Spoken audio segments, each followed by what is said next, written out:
અભય થઈને નિષ્પક્ષતાથી નિરપેક્ષ રીતે વાસ્તવિકતાનો અરીસો રૂપી સચોટ માહિતી લાવતો સત્યની સાથે અભય ટાઈમ્સ। સુરતના કતારગામ ખાતે રહેતા પાટીદાર સમાજના પરિવારની શિક્ષિકા દીકરીએ કરેલા આપઘાતને લઈ તેની ઉત્તર ક્રિયામાં 1100 દીકરીઓને ભોજન કરાવ્યા બાદ તેમણે સેલ્ફ ડિફેન્સ અંગે સમજાવાયું હતું।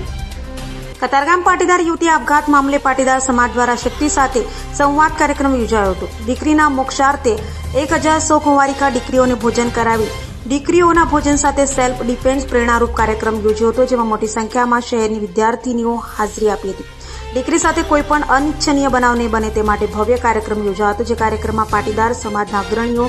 અને પોલીસ કમિશનર ઉપસ્થિત રહ્યા હતા। તો સુરત પોલીસ કમિશનરે હાજર સૌ દીકરીઓને હેરાનગતિ બાબતે સમજ આપી હતી, જ્યારે મોટિવેશનલ સ્પીકર મનીષ વઘાસિયા દ્વારા દીકરીઓને સમજ આપતા હાજર સૌ દીકરીઓ ધ્રુસકે ધ્રુસકે રડી પડી હતી।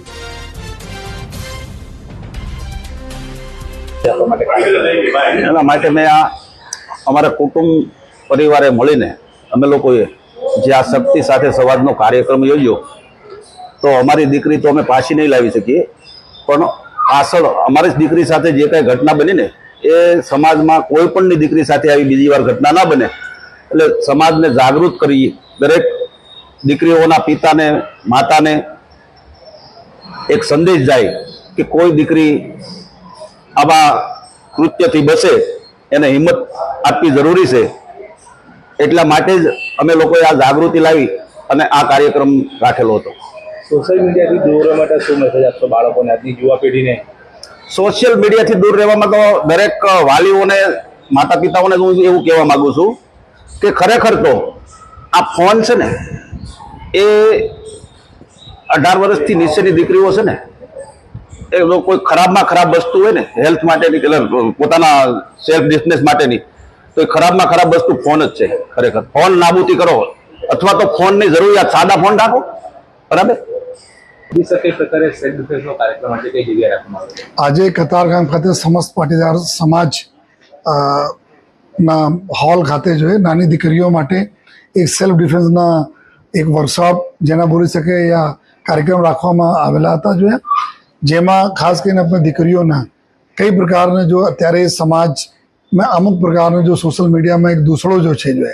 ચાહે ઇન્સ્ટા પર હોય, ચાહે આપણા વોટ્સએપ આવતા હોય, ચાહે ફેસબુક હોય, કેવી રીતે જો એ ગલત કન્ટેન્ટના લીધે જો એ આપણા દીકરીઓને તકલીફ પડતી હોય છે યા કોઈ બ્લેકમેલ કરતા હોય છે, આ પ્રકારની ચીજો ઉપર જો કમ્પેર કરવામાં આવે અને ચર્ચાઓ કરવામાં આવી। આમાં ખાસ કરીને અમારે જો અત્યારે જો એ સોશિયલ મીડિયાના જમાને पे આર્ટિફિશિયલ ઇન્ટેલિજન્સના યુઝ કરીને ગલત ફોટો, ગલત જો વોઇસ ક્લોનિંગ કરીને બ્લેકમેલ કરવામાં આવે છે, તો એવા સંજોગોમાં શું કરવા જોઈએ, દીકરીઓને કોઈ પણ તકલીફ પડતી હોય તો એના શું કરવા જોઈએ, તો એના બારેમાં સમજ પાડવામાં આવી કે એના સૌથી સારા જો મિત્ર હોય છે, સૌથી વધુ એના જો હિતેચ્છુક હોય છે, એના મા બાપ હોય છે। તો કોઈ પણ નાની મોટી વસ્તુઓ હોય, કોઈ બાબતો હોય તો તાત્કાલિક अपने મા બાપને શેર કરે, એઝ અ ફ્રેન્ડ શેર કરે। અને મેં પેરેન્ટ્સ બી મીટિંગમાં હતા, એના પર રિક્વેસ્ટ કરી કે આપણે દીકરીઓને જો એમના